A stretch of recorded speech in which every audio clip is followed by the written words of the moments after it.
Welcome to the new topic. आज जो है ना हम एफएससी के रिलेटेड दूसरा चैप्टर स्टार्ट करने वाले हैं जिसका नाम है बायोलॉजिकल मॉलिक्यूल। सही है ना।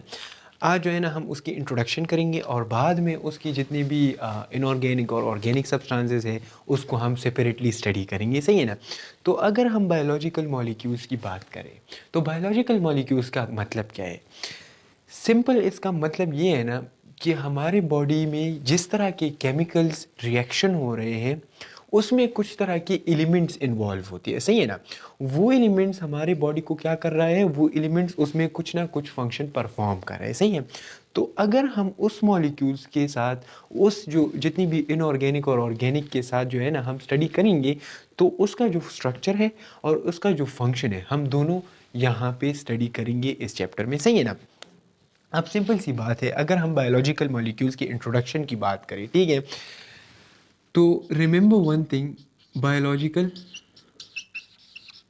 मॉलिक्यूल्स।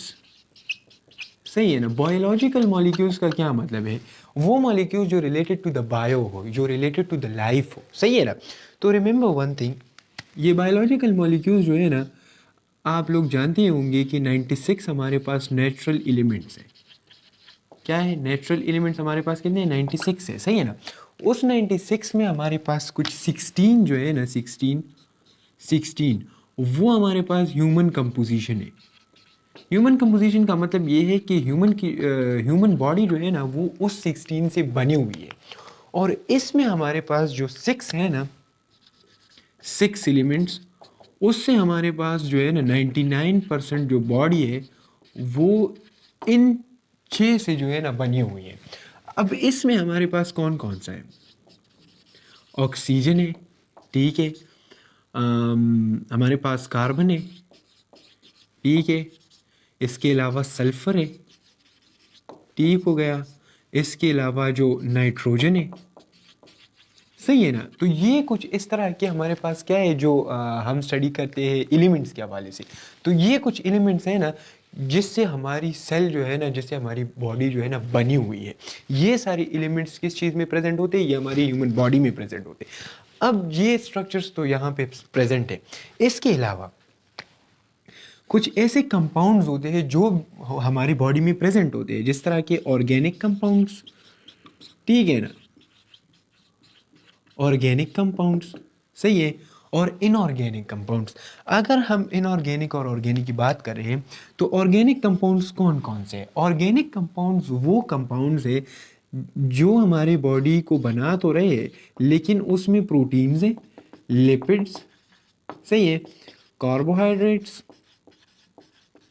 सही है ना। तो ये कुछ और जो न्यूक्लिक एसिड्स है, सही है। तो ये हमारे पास ऑर्गेनिक कंपाउंड्स है। लाइक प्रोटीन की अगर हम बात करें ना तो प्रोटीन हमारे बॉडी में बहुत ज़्यादा जो है ना प्रेजेंट है। जिसके अलावा वाटर हमारे बॉडी में बहुत ज़्यादा है, लेकिन दूसरा जो है ना वो हमारे पास प्रोटीन है। अब अच्छा, एक एक एग्जाम्पल को हम स्टडी करेंगे यहाँ पे। अब देख लो इनऑर्गेनिक के बारे में। इनऑर्गेनिक, सही है ना।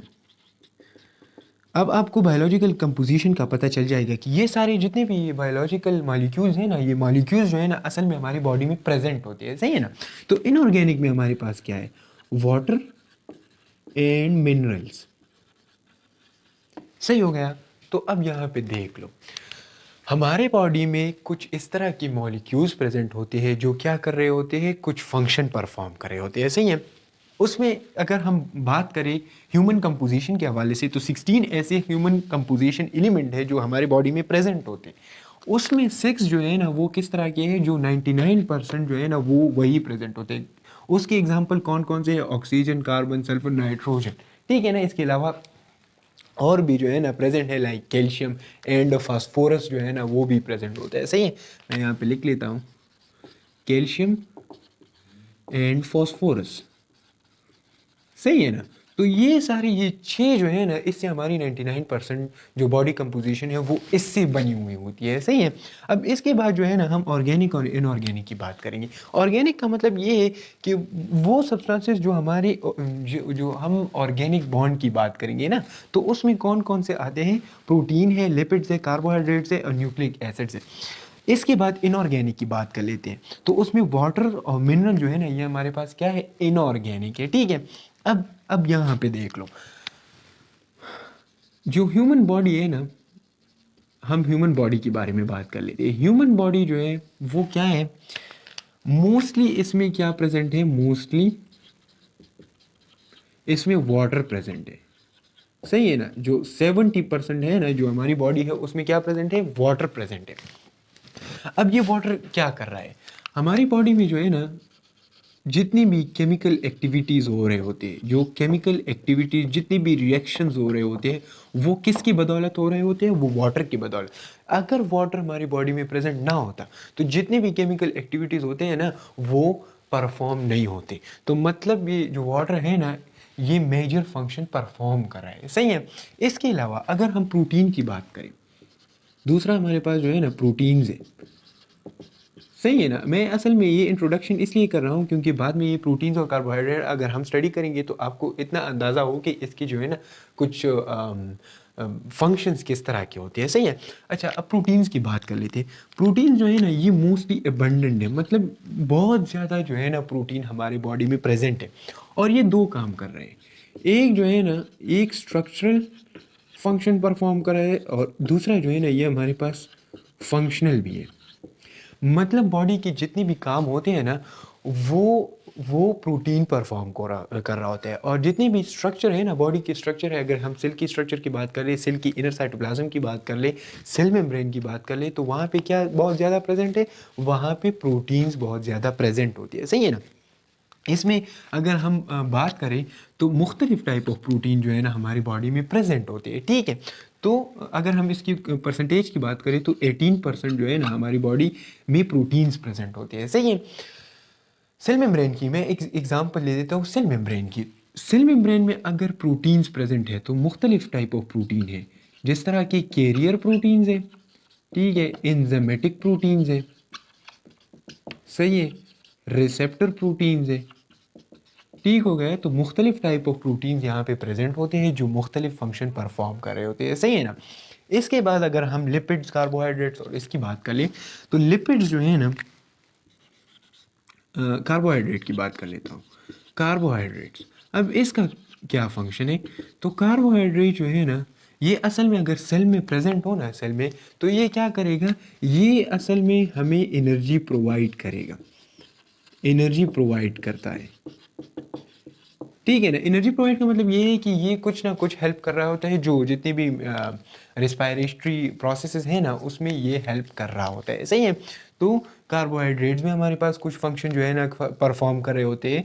इसके बाद अगर हम लिपिड्स की बात कर लें, लिपिड्स की, ठीक है, जैसे हम जो फैटी एसिड से बने होते हैं, तो ये हमारे पास क्या कर रहा होता है। अगर हम वही सेल मेम्ब्रेन की बात कर लेते हैं तो वहाँ पे कौन कौन से लिपिड्स प्रेजेंट थे, वहाँ पे हमारे पास क्या था, एक हमारे पास फास्फोलिपिड्स था, ठीक है, और एक कोलेस्ट्रॉल था। ठीक है ना। मैं इस सेल मेम्ब्रेन की बात इसलिए कर रहा हूँ क्योंकि लास्ट में हमने सेल मेम्ब्रेन की बात की थी तो आपको याद होगा। सही है। तो लिपिड्स जो है ना वो भी मुख्तलिफ फंक्शंस परफॉर्म करें। अगर सेल मेम्ब्रेन में मैं कोलेस्ट्रॉल की बात करूँ तो कोलेस्ट्रॉल वहाँ पे क्या कर रहा था, वहाँ पे स्ट्रक्चर जो है ना, स्ट्रक्चर को मेंटेन कर रहा था। ठीक है। तो इस तरह हमारे पास, अच्छा, न्यूक्लिक एसिड्स, न्यूक्लिक एसिड्स का क्या फंक्शन है। न्यूक्लिक एसिड, असल में न्यूक्लिक एसिड में क्या जो है ना प्रेजेंट होते हैं, डीएनए। अगर हम डीएनए की बात कर ले, DNA deoxy ribo nucleic acid, ठीक है ना, डीएनए। तो डीएनए क्या करता है, ये जो है ना स्टोर इंफॉर्मेशन, कौन सा इंफॉर्मेशन, जो हेरिडिटरी इंफॉर्मेशन है ना ये उसको स्टोर कर रहा होता है और ये डीएनए जो है ना सेल डिवीजन में भी काम आती है। सही है। तो ये इस तरह के जो बायोलॉजिकल मॉलिक्यूल्स हैं ना ये हमारे बॉडी में कुछ ना कुछ फंक्शन परफॉर्म कर रहे होते हैं। अब इस मॉलिक्यूल्स को स्टडी करना हमारे लिए इम्पोर्टेंट है। सही है। अच्छा, एक और बात, मैं इसको मिटा देता हूँ, ये वाला, ठीक है। अब यहाँ पे देख लो, जितने भी, इसको हम डिवाइड करेंगे एक सब्जेक्ट में जिसे हम क्या कहते हैं, बायोकेमिस्ट्री।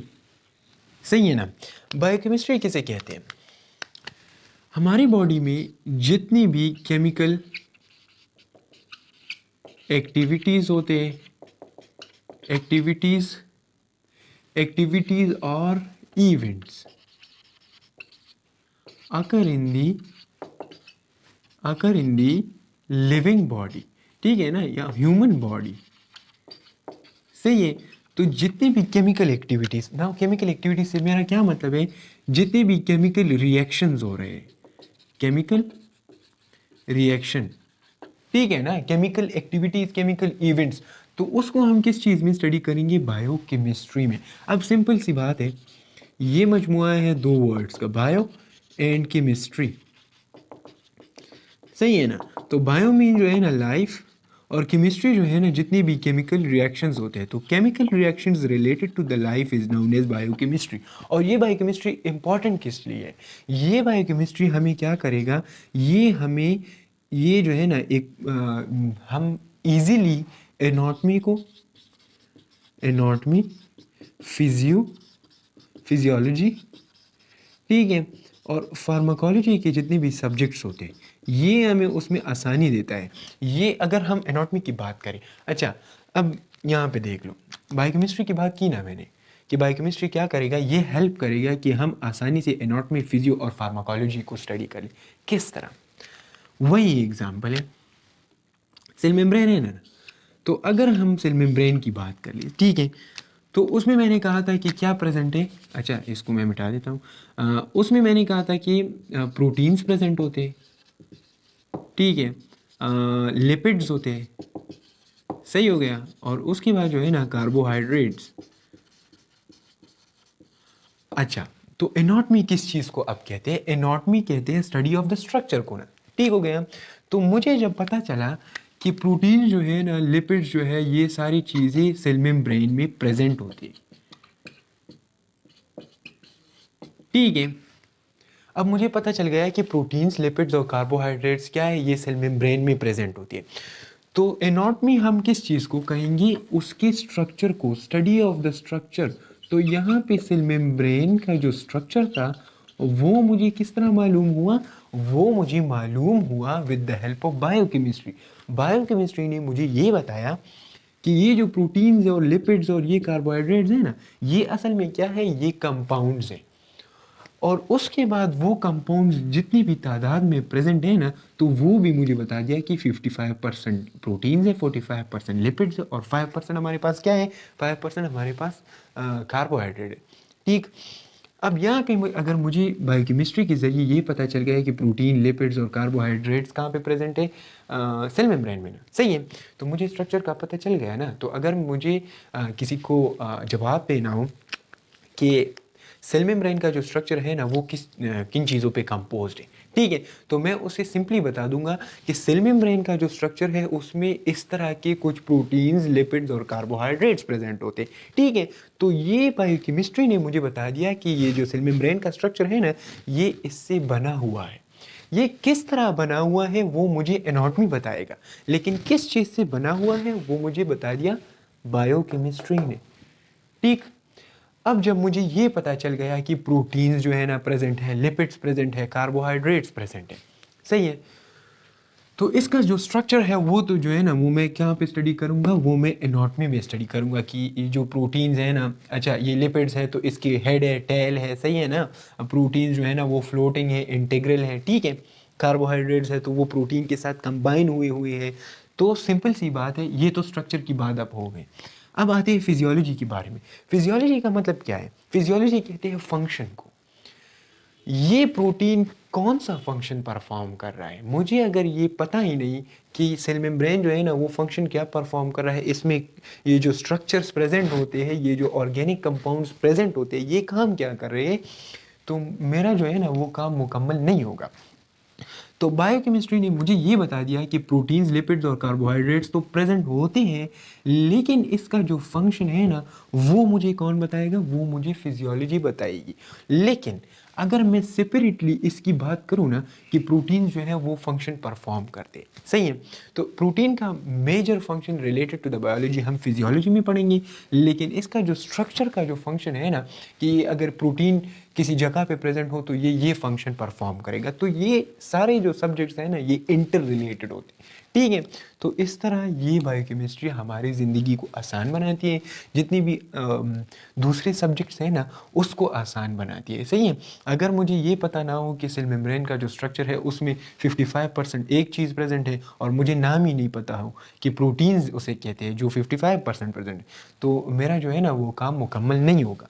तो इस तरह बायोकेमिस्ट्री जो है ना वो हेल्प कर रहा है in the study of molecules, in the study of compounds, in the study of elements. वो मुझे ये बता रहा है कि जितने भी एलिमेंट्स जो है ना प्रेजेंट है, ये ऐसे ही नहीं प्रेजेंट, इसका कुछ ना कुछ फंक्शन है, इसका जो स्ट्रक्चर है ये हमारी बॉडी के लिए इम्पॉर्टेंट है, सही है। इसके बाद हम बात करने वाले हैं कंडेंसेशन की और हाइड्रोलाइसिस की, सही है।